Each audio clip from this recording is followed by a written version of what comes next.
யாத்ராகம புத்தகத்தின் கேள்வி பதில்கள். கேள்வி: முதல் பழுக்கும் உன் பழத்தையும் வடியும் உன் ரசத்தையும் காணிக்கையாக செலுத்த டேஸ். பதில்: தாமதிக்க வேண்டாம்.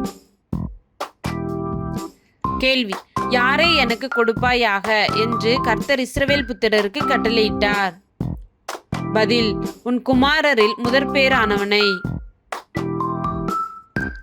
கேள்வி: உன் மாடுகளிலும் உன் ஆடுகளிலும் முதற்பேறான குட்டிகள் தன் தாயோட எத்தனை நாள் இருக்கட்டும் என்று கர்த்தர் இஸ்ரவேல் புத்திரருக்கு கட்டளையிட்டார்.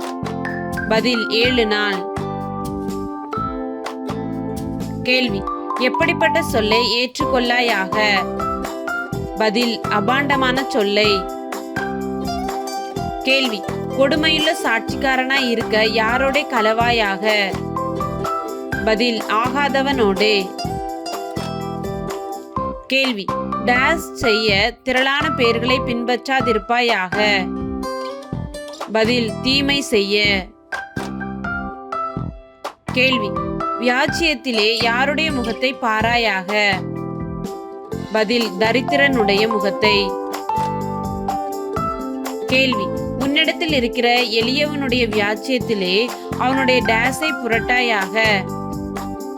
பதில்: நியாயத்தை. கேள்வி: எதற்கு தூரமாய் இருப்பாயாக? பதில்: கள்ள காரியத்துக்கு. கேள்வி: எவர்களை கொலை செய்யாயாக? பதில்: குற்றமில்லாதவனையும் நீதிமானையும். கேள்வி: நான் யாரை நீதிமான் என்று தீர்க்க மாட்டேன். பதில்: துன்மார்க்கனை. கேள்வி: டேஸ் வாங்காதிருப்பாயாக. பதில்: பரிதானம். கேள்வி: எது பார்வை உள்ளவர்களை குருடாக்கி நீதிமான்களின் வார்த்தையை புரட்டும்? பதில்: பரிதானம். கேள்வி: எகிப்து தேசத்தில் அந்நியர்களாய் இருந்த நீங்கள் எதை அறிந்திருக்கிறீர்கள்? பதில்: அந்நியனுடைய இருதயத்தை. கேள்வி: எத்தனை வருஷம் நீ உன் நிலத்தில் பயிரிட்டு அதன் பலனை சேர்த்துக்கொள்? பதில்: 6 வருஷம். கேள்வி: எந்த வருஷத்தில் உன் ஜனத்தில் உள்ள எளியவர்கள் புசிக்கவும் மீதியானதை வெளியின் ஜந்துக்கள் தின்னவும் அந்த நிலம் சும்மா கிடக்க விட்டுவிட வேண்டும்? பதில்: 7ஆம் வருஷம். கேள்வி: 7ஆம் வருஷத்தில் எந்த தோட்டத்தையும் எந்த தோப்பையும் சும்மா கிடக்க விட்டுவிட வேண்டும்? பதில்: திராட்சை தோட்டத்தையும் ஒலிவ தோப்பையும். கேள்வி: யாருடைய பெயரை சொல்ல வேண்டாம்? பதில்: அந்நிய தேவர்களின் பெயரை. கேள்வி: வருஷத்தில் எத்தனை தரம் கர்த்தருக்கு பண்டிகை ஆசரிக்க வேண்டும்? பதில்: 3 தரம். கேள்வி: என் சந்நிதியில் எப்படி வர வேண்டாம் என்று கர்த்தர் இஸ்ரவேல் புத்திரருக்கு கட்டளையிட்டார்? பதில்: வெறுங்கையாய். கேள்வி: வயலில் விதைத்த பயிர் வேலைகளின் முதற் பலனை செலுத்துகிற பண்டிகை என்ன பண்டிகை?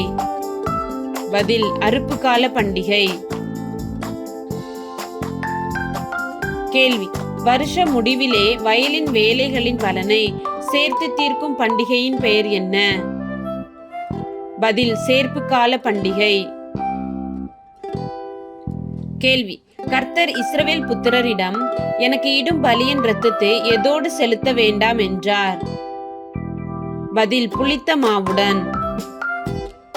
கேள்வி: கர்த்தர் இஸ்ரவேல் புத்திரரிடம் எனக்கு இடும் பலியின் கொழுப்பை எதுவரைக்கும் வைக்க வேண்டாம் என்றார்? பதில்: விடியற்காலம் வரைக்கும். கேள்வி: கர்த்தர் இஸ்ரவேல் புத்திரருக்கு வெள்ளாட்டு குட்டியை எதிலே சமைக்க வேண்டாம் என்று கட்டளையிட்டார்? பதில்: அதன் தாயின் பாலிலே.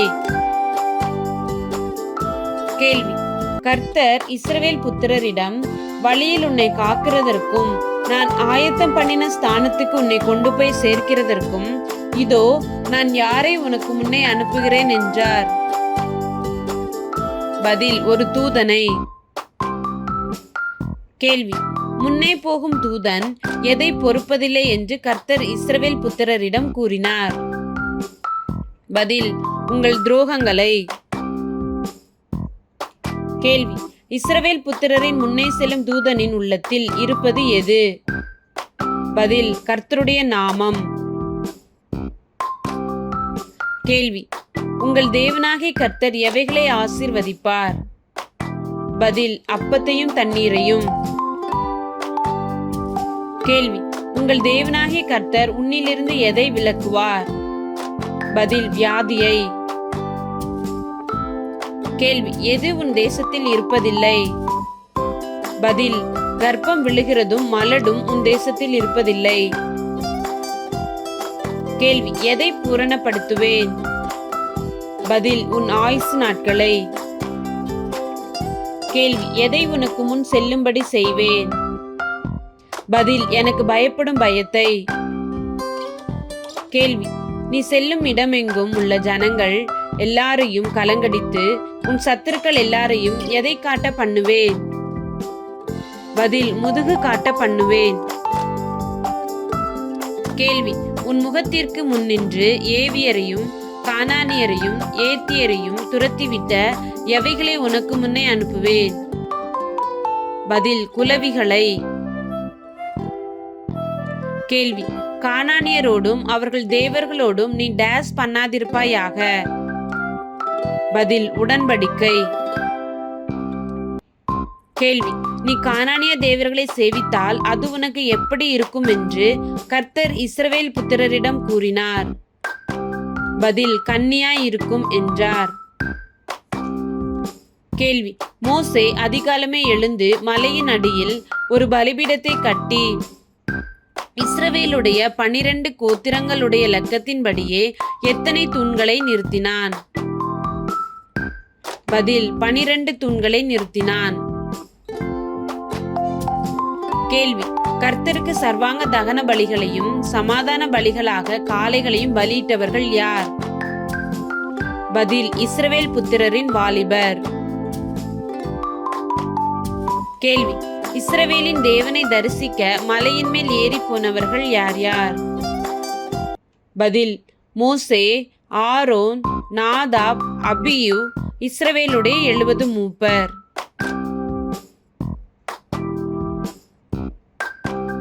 கேள்வி: இஸ்ரவேலின் தேவனுடைய பாதத்தின் கீழே எதற்கு ஒப்பாக இருந்தது? பதில்: நீல கல்லிழைத்த வேலைக்கு ஒப்பாகவும் தெளிந்த வானத்தின் பிரபைக்கு ஒப்பாகவும் இருந்தது. கேள்வி: கர்த்தர் மோசேயிடம், நீ மலையின் மேல் என்னிடத்திற்கு ஏறி வந்து அங்கே இரு, நான் உனக்கு எவைகளை கொடுப்பேன் என்றார்? பதில்: நான் எழுதின நியாயப்பிரமாணத்தையும் கற்பனைகளையும் கொடுப்பேன் என்றார். கேள்வி: மோசேயின் ஊழியக்காரனின் பெயர் என்ன? பதில்: யோசுவா. கேள்வி: மோசே மலையின் மேல் ஏறின போது அவன் மூப்பரை நோக்கி, யார் உங்களிடத்தில் இருக்கிறார்கள்? ஒருவனுக்கு யாதொரு காரியம் உண்டானால் நீங்கள் அவர்களிடத்தில் போகலாம் என்றான். பதில்: ஆரோனும் ஊரும். கேள்வி: மோசே மலையின் மேல் ஏறின போது மலையை மூடினது எது? பதில்: ஒரு மேகம். கேள்வி: சீனாய் மலையின் மேல் தங்கியிருந்தது எது? பதில்: கர்த்தருடைய மகிமை. கேள்வி: மேகம் எத்தனை நாள் சீனாய் மலையை மூடியிருந்தது? பதில்: 6 நாள். கேள்வி: எத்தனாவது நாளில் கர்த்தர் மேகத்தின் நடுவில் இருந்து மோசேயை கூப்பிட்டார்? பதில்: 7ஆம் நாளில். கேள்வி: மலையின் கொடுமுடியில் கர்த்தருடைய மகிமையின் காட்சி இஸ்ரவேல் புத்திரருடைய கண்களுக்கு எப்படி இருந்தது? பதில்: பட்சிக்கிற அக்கினியைப் போல் இருந்தது. கேள்வி: மோசே மேகத்தின் நடுவிலே பிரவேசித்து மலையின் மேல் ஏறி இரவும் பகலும் எத்தனை நாள் மலையில் இருந்தான்? பதில்: 40 நாள்.